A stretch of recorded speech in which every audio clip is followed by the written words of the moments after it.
Assalamualaikum dan salam sejahtera. Saya Zakaria bin Muhammad Jasni, nombor matriks 275850, akan membentangkan tajuk tugasan strategi komunikasi dan perundingan antara budaya di bawah kursus SCCG 3123 komunikasi perundingan.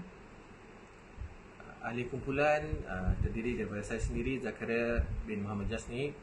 Yang kedua, Farazira binti Imran. Yang ketiga, Dayang Nur Syaddah binti Ismail. Yang keempat, Izal Fazlin bin Ahmad Nazri. Saya akan menerangkan berkenaan dengan tajuk pengenalan. Setiap individu dalam melakukan aktiviti tidak terlepas dengan komunikasi dan berinteraksi antara satu sama yang lain. Komunikasi menjadi aset perhubungan, pemberian makna kepada perilaku terhadap sesuatu perkara diperhatikan. Salah satu prinsip asas dalam komunikasi bahasa kedua adalah keperluan untuk berunding makna agar komunikasi dalam bahasa dapat dikekalkan secara berterusan. Komunikasi perundingan menjelaskan mengenai interaksi yang berlaku antara individu dengan individu yang lain untuk mencapai satu matlamat yang sama. Perundingan juga ditakrifkan sebagai satu proses yang mengajukan penawaran dalam usaha untuk mengurangkan perbezaan atau mencapai satu penyelesaian masalah. Justru komunikasi menjadi nadi utama dalam memainkan peranan khususnya untuk mengadakan sebarang perundingan.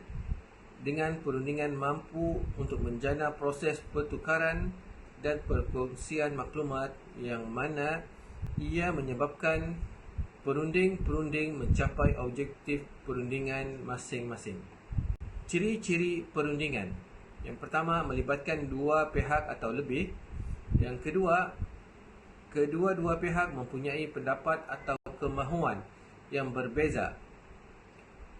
Yang ketiga, semua pihak mahukan ganjaran atau sesuatu yang lebih baik atau lebih menguntungkan daripada menerima apa saja yang ditawarkan oleh pihak lawan. Yang keempat, kedua-dua pihak buat seketika bercadang mencapai atau persetujuan bersama tanpa perlu bergaduh, berpisah atau menggunakan orang tengah. Yang kelima, terdapat tolak ansur. Keenam, melibatkan pengurusan. Yang ketujuh, tidak terdapat satu sistem atau kaedah yang tetap sebagai jalan penyelesaian. Kepentingan komunikasi dan perundingan. Yang pertama, usaha untuk mengurangkan perbezaan atau mencapai satu penyelesaian masalah. Kedua, mendapatkan satu keputusan jitu. Ketiga, bertukar-tukar maklumat. Yang keempat, melalui komunikasi membantu perunding dan dengan menentukan strategi, matlamat, tindakan dan taktik yang sesuai. Yang kelima, komunikasi boleh mengubah persepsi dan jangkaan perunding situasi, hubungan, proses dan hasil perundingan. Piawaian dalam penentuan hasil hubungan. Hasil yang dijangkakan iaitu apa yang diharapkan daripada hubungan.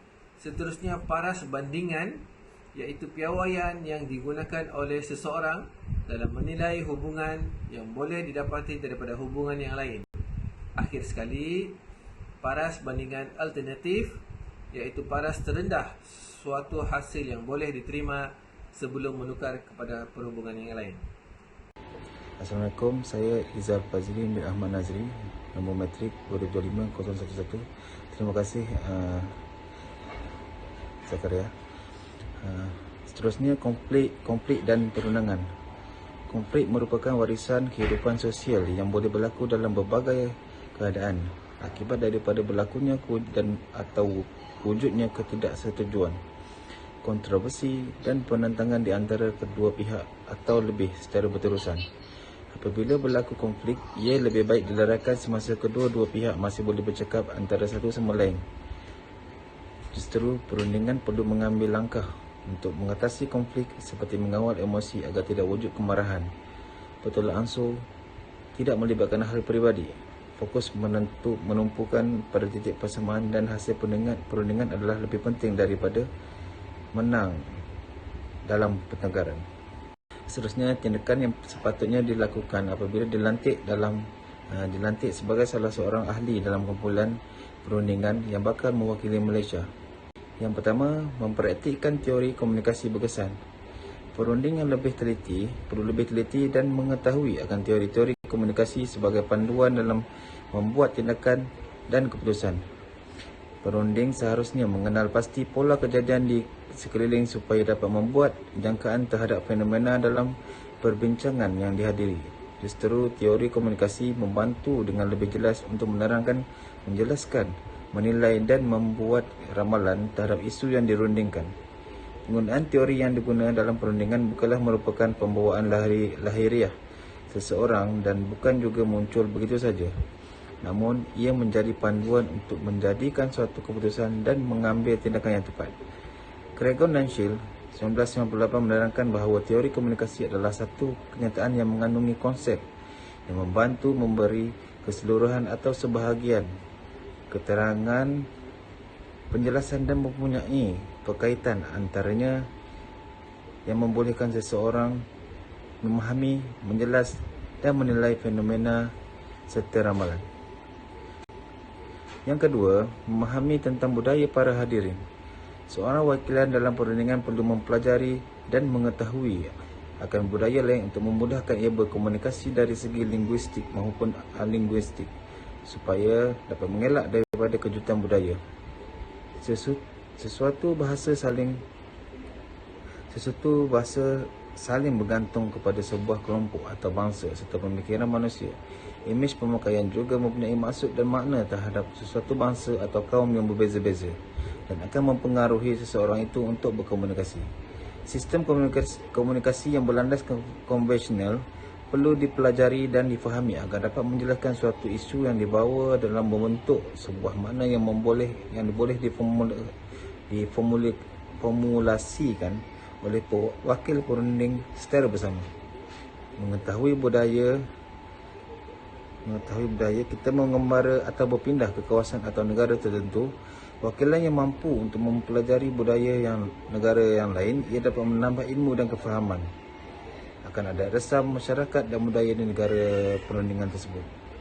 Seterusnya saya serahkan kepada rakan saya yang lain untuk sambung topik seterusnya. Terima kasih. Nama saya Dayang Nosyada binti Ismail, nitik nombor 275242. Tindakan yang seterusnya adalah nombor 3, mencari topik perbualan yang menarik. Setiap perwakilan yang dilantik perlu memilih topik perbualan yang berkisar tentang isu perundingan dan tidak dilupakan juga perbualan kekuatan negara itu sendiri. Seterusnya, setiap perwakilan perunding juga semasa perundingan akan membawa hak masing-masing untuk dibincang dan ia menjadi proses tawar-menawar dalam perundingan. Politik lemah yang dibawa dalam sesuatu perundingan akan mengundang kehancuran terhadap isu yang dibawa. Kepentingan bercakap berkenaan politik menjadikan individu itu lebih disegani dan tidak dipandang rendah oleh ahli-ahli lain dalam perundingan tersebut. Yang keempat, memantapkan kemahiran pengurusan konflik. Wakil perundingan yang dihantar untuk mewakili nama negara di luar negara perlu menitik beratkan akan pengurusan konflik.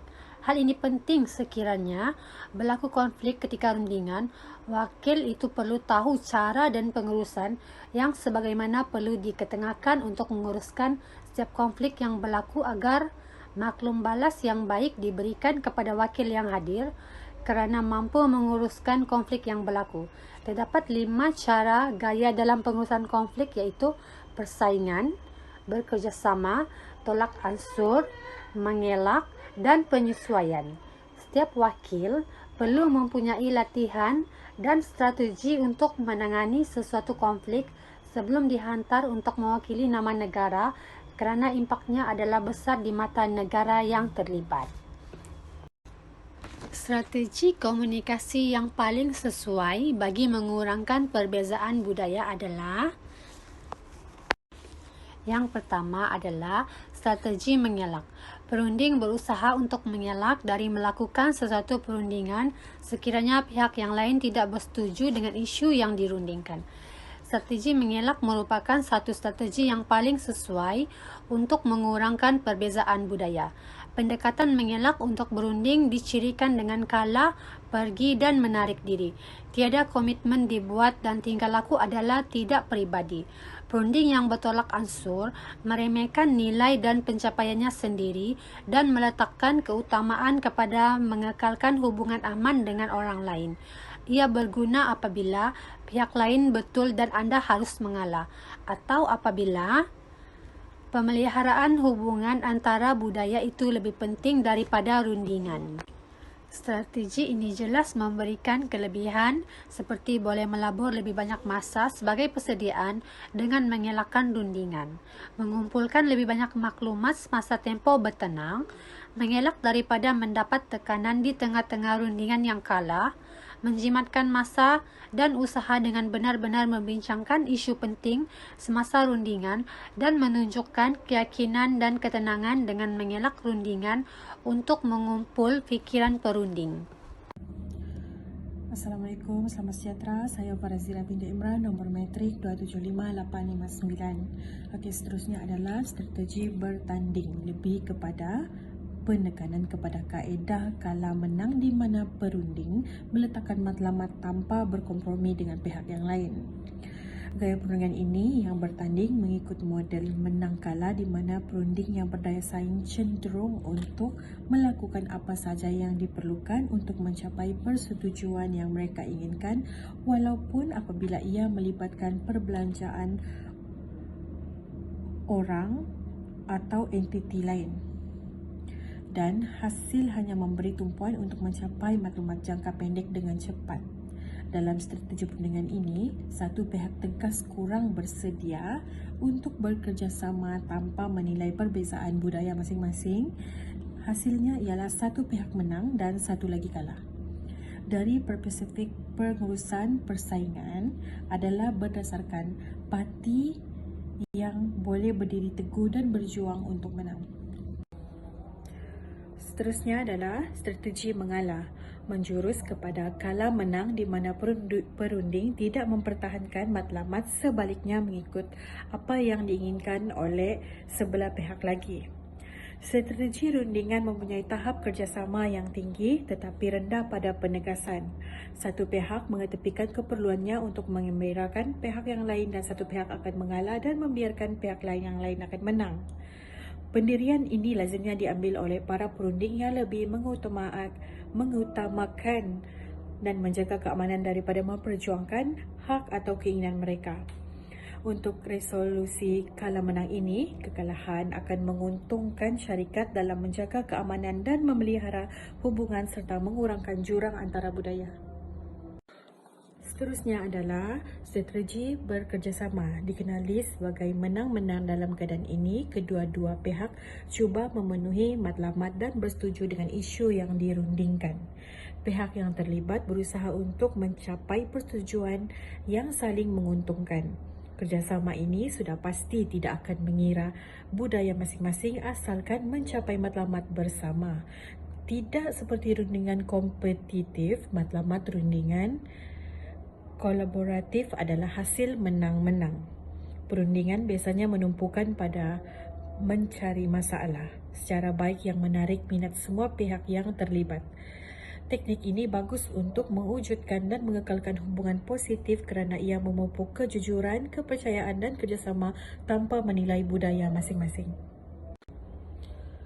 Kesimpulannya, komunikasi dan perundingan saling berkait rapat antara satu sama lain. Perundingan menjadi landasan atau proses membuat keputusan di mana dua-dua pihak dengan keperluan, minat dan keutamaan yang berbeza untuk membincangkan suatu isu untuk mencari jalan keluar yang dapat dipersetujui oleh pihak-pihak yang terlibat. Dengan itu, komunikasi membantu perundingan dalam menentukan strategi, matlamat dan taktik tindakan mereka selanjutnya. Komunikasi menjadi instrumen utama dalam mengkoordinasikan hasil perundingan. Melalui proses komunikasi, perundingan dapat bertukar-tukar maklumat secara sengaja atau tidak disengajakan.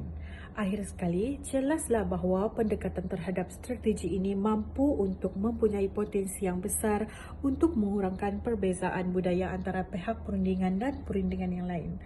Sekian dan terima kasih.